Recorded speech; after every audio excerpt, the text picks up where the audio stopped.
Video ini memiliki satu tujuan, yaitu brainwash otak lo untuk tidak overthinking.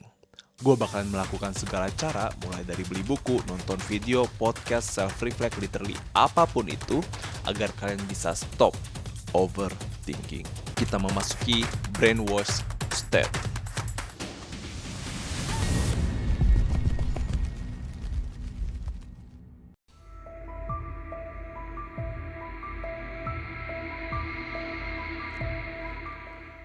Gue kepengen kenalin kalian sama teman gue yang namanya Dina. Gue baru kenalan sama dia bulan Desember ini. Bener-bener baru kenalan. Ketika gue mengenal dia jauh lebih baik, ternyata dia adalah orang yang bener-bener overthinking. Overthinking di sini tuh yaitu suka nge-delete message di WA. Tahu kan ya, yang ditahan, habis itu trash bin, delete for everyone. Ketika dia melakukan itu, gue bilang ke dia, Dina, lu boleh kok ngirim apa aja yang lu mau. Lu gak perlu ketakutan, lu gak perlu ngerasa overthinking. It's gonna be okay. Lalu di situ dia ngirimin emoji nangis, 4 biji gitu ya, dia nangis. Dia bilang kayak gini, gak pernah ada yang ngomong seperti itu ke gua. Di situ gue ngerasa kayak devastated. Devastated artinya apa sih? Ya itu, ini. Gue ngerasa kayak selama ini gak pernah ada orang yang mengatakan bahwa sebenarnya gak apa-apa kok untuk berbicara. Makanya itu gue kepengen mendedikasikan kepada Dina-Dina di luar sana yang overthinking. Dan menurut gue video ini bakalan life changing, bakalan mengubah hidup kalian ketika kalian bisa menerapkan video ini sampai akhir. Dan sekarang kita akan memasuki BTW ini buku jurnal gue selalu isi setiap pagi 3 hal yang bisa gue syukurin. Oke, kita akan memasuki The Learning Strategy. Halo mas. Oke, gue udah siapin 3 buku yang udah gue beli dengan menggunakan uang yang gue dapetin ketika gue masih kerja. Jadi gue sangat berterima kasih kalau misalnya kalian mau subscribe. Dan buku pertama adalah The Power of Now.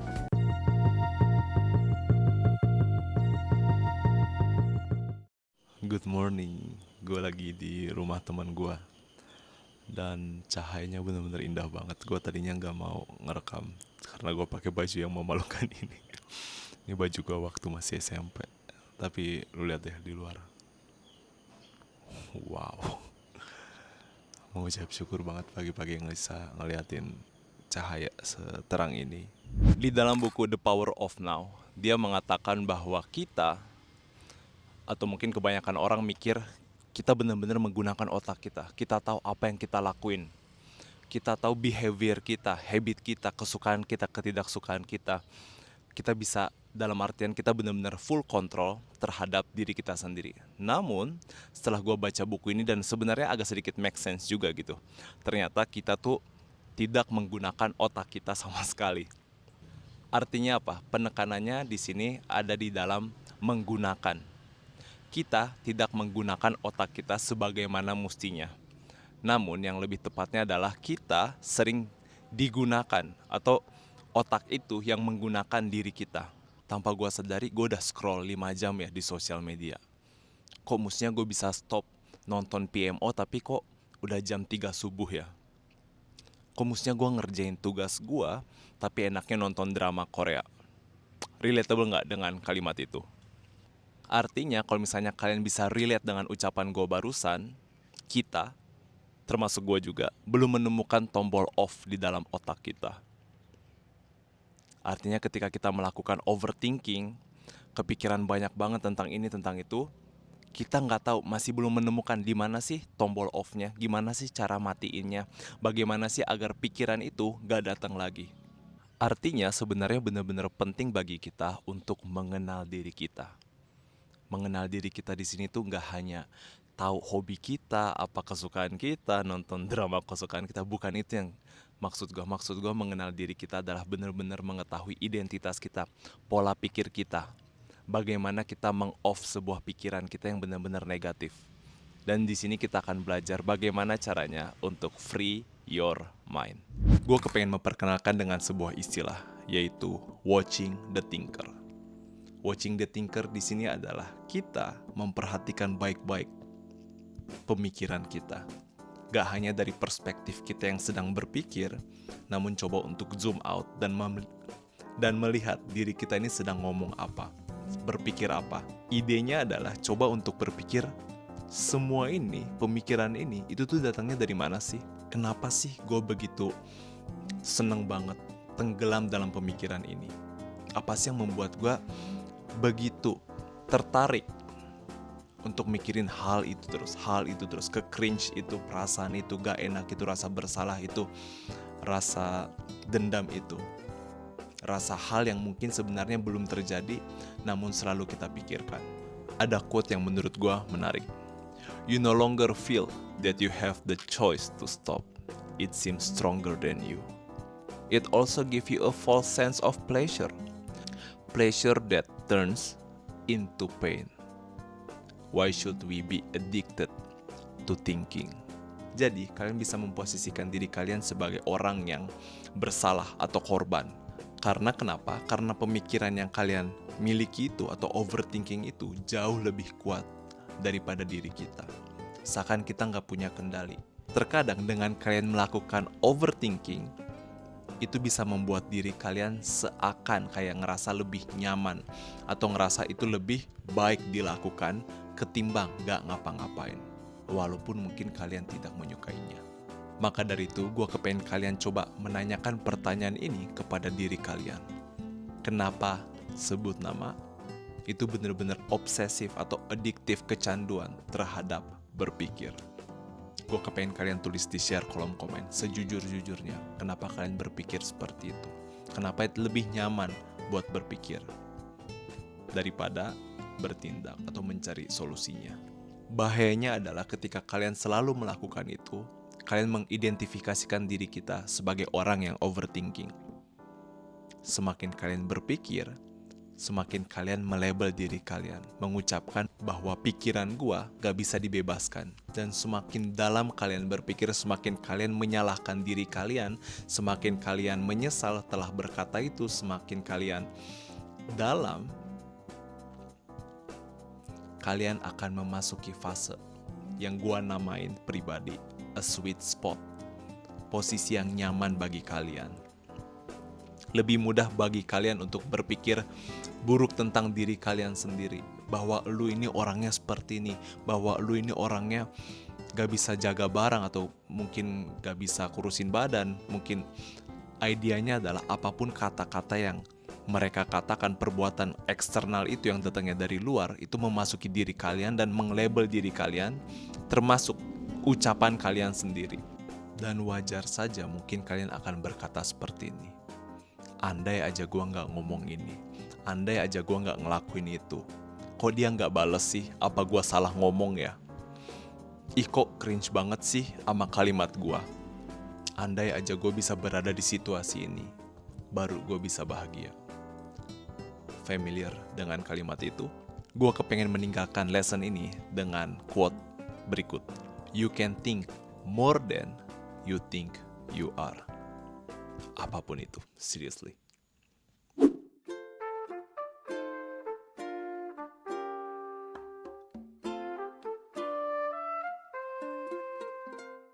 Oke, kita udah belajar dari ulang.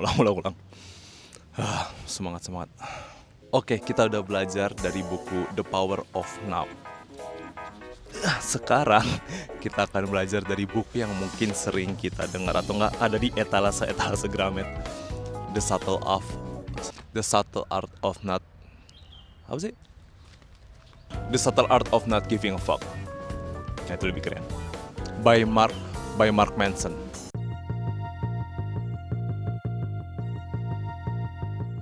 Mark Manson memberikan sebuah analogi yang menurut gue cukup menarik, bahwa kehidupan kita setiap hari, bahkan setiap detik, dihadapkan dengan yang namanya pilihan atau choice.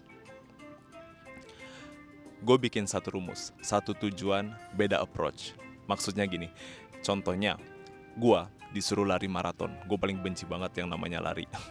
Anyway, Anyway, ketika gue melakukan lari, ada orang dari belakang yang bener-bener nodong senjata di kepala gue. Kalau misalnya gue gagal, gue bakal ditembak.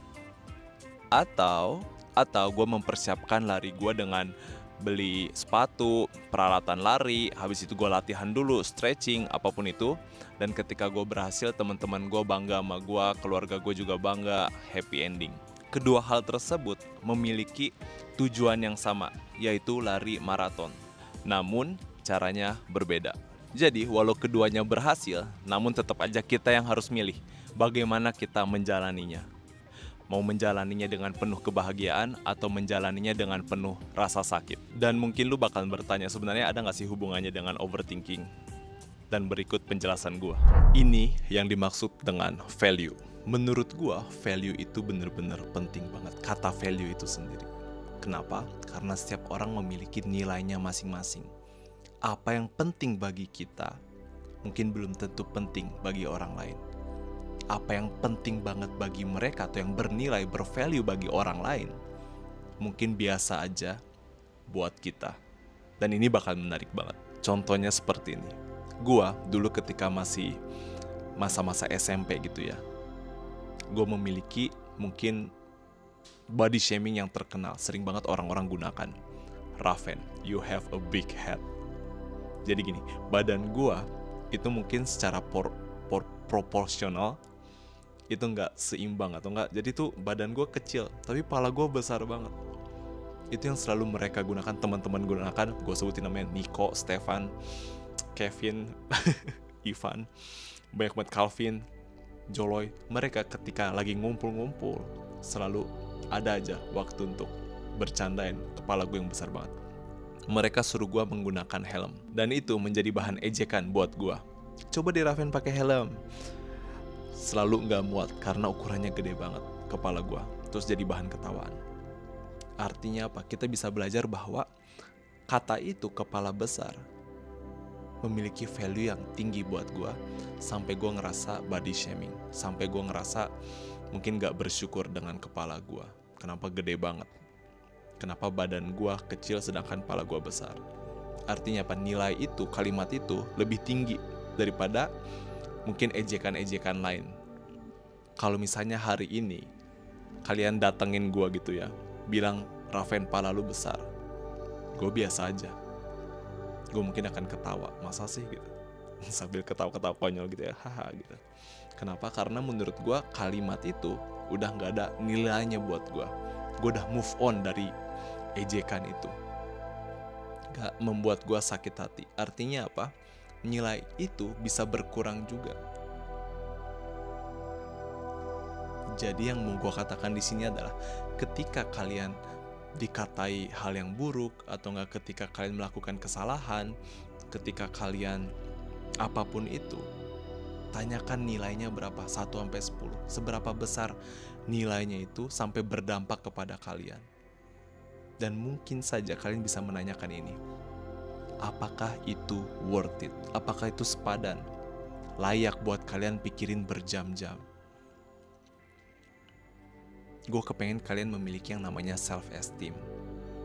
Kebanggaan akan diri, kecintaan sama diri kalian.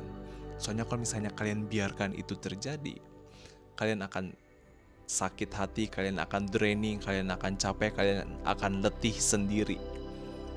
Kalian akan dan bayangin teman-teman kalian yang mengejek kalian, teman-teman kalian yang mengatakan apapun itu, mereka akan move on, mereka akan gak peduli sama sekali terhadap kalian.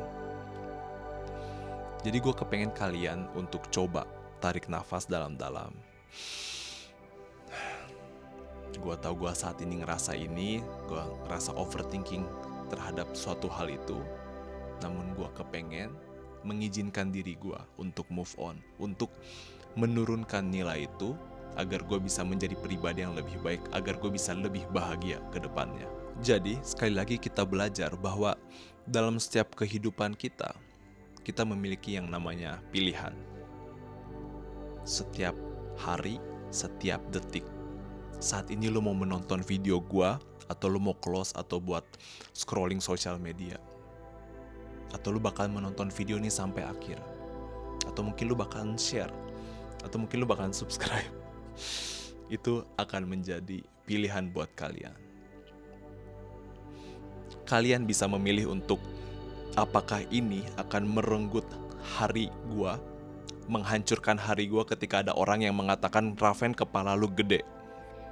Apakah itu akan mempengaruhi diri gua?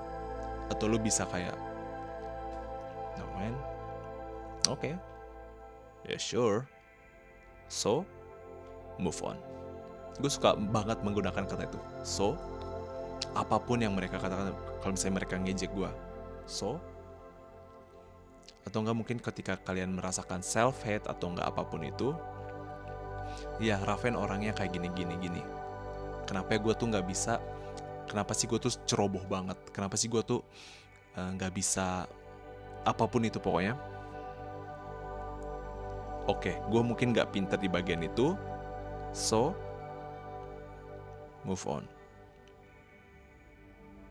Di kata so itu harus memiliki power, memiliki kekuatan tenaga bahwa kita gak mau di label seperti itu, kita gak mau menjadi pribadi yang seperti itu, harus terus melangkah menjadi pribadi yang lebih baik. Itu jauh lebih berguna, jauh lebih berarti daripada kalian terus-terus tenggelam menghancurkan diri kalian. We don't always control what happened to us, but we always control how we interpret what happened to us, as well as how we respond. Inggris gue jelek banget ya.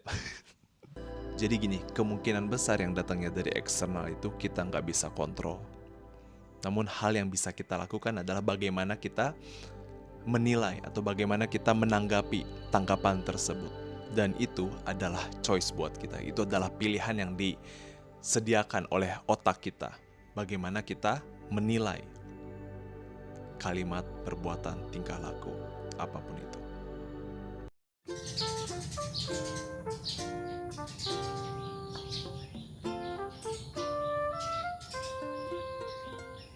Buku ketiga adalah buku yang menurut gue cukup unik, yaitu How to Stop Worrying and Start Living by Dale Carnegie.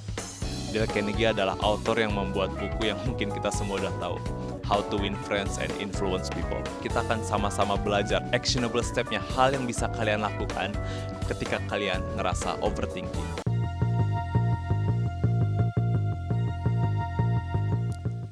Kayak duduk di lantai memang bikin kentut-kentut terus ya. Step pertama, jangan biarkan hal kecil tersebut mengganggu diri kalian.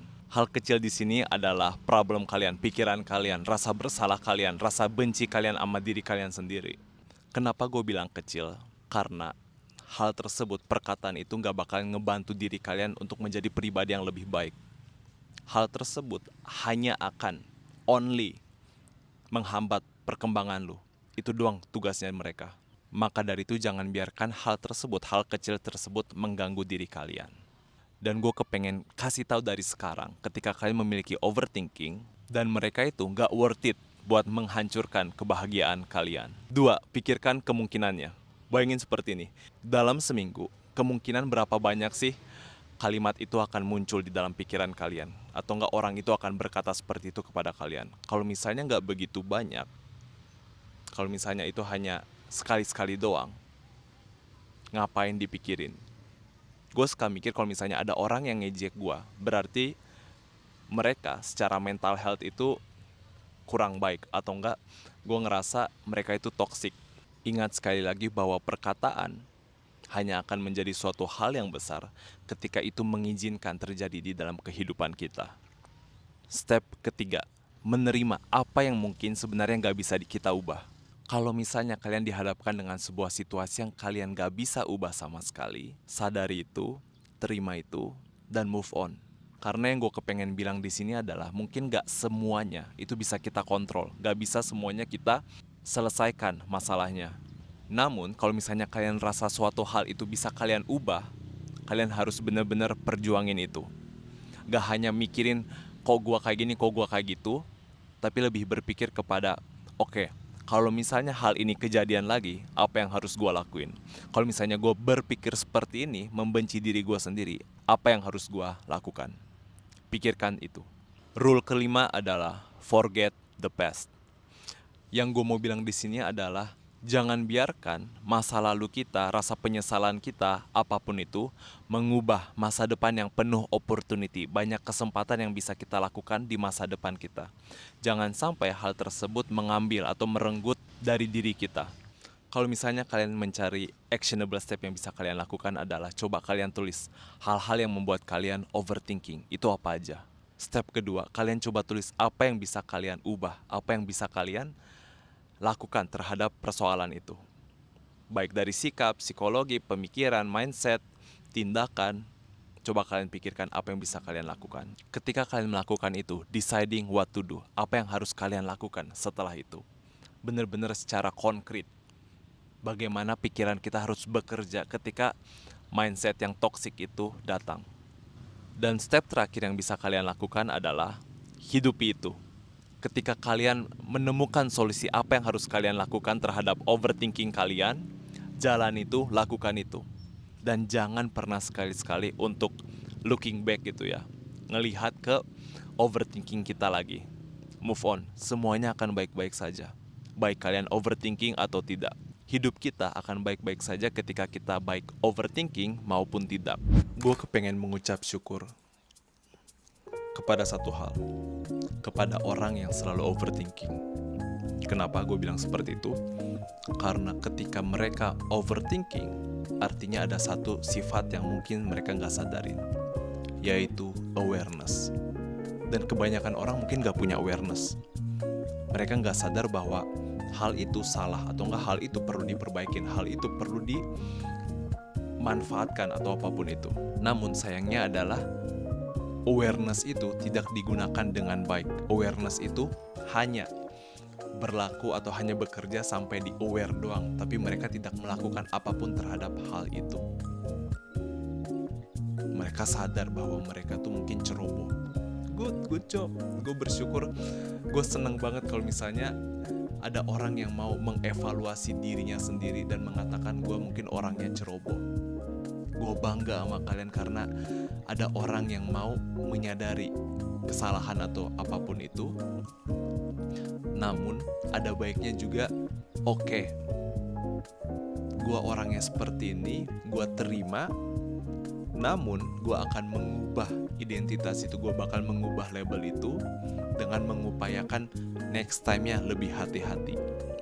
Daripada kayak, ya aduh maaf ya, gue nih orangnya emang ceroboh, gue tuh emang gak bisa jaga barang, gue tuh emangnya, kalimat-kalimat itu yang bisa merusak diri kalian. Jangan biarkan itu terjadi.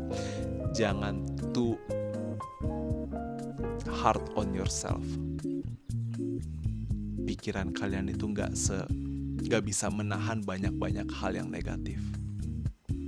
Ada yang namanya mental health. Nyawa di dalam mental kita. Bagaimana kualitasnya? Bagaimana seberapa sering kalian suka negative thinking terhadap segala situasi? Mungkin terhadap diri kalian sendiri. Oke, makasih ya udah nonton sampai akhir. Tapi gue kepengen ngasih tahu satu hal. Gue saat ini lagi bikin yang namanya charity. Gue nggak tahu kirim kemana. Kalian juga bisa ikut dengan ngelakuin subscribe video ini. Dari situ gue tahu berapa jumlah yang gue harus donasikan. Dan setiap satu subscribe bernilai Rp1.000. Gue bakalan 100% mengcharitikan subscribers yang gue dapetin, yang nantinya gue bakalan kasih tahu di akhir bulan. Gue yakin lu pasti bisa. Bye-bye.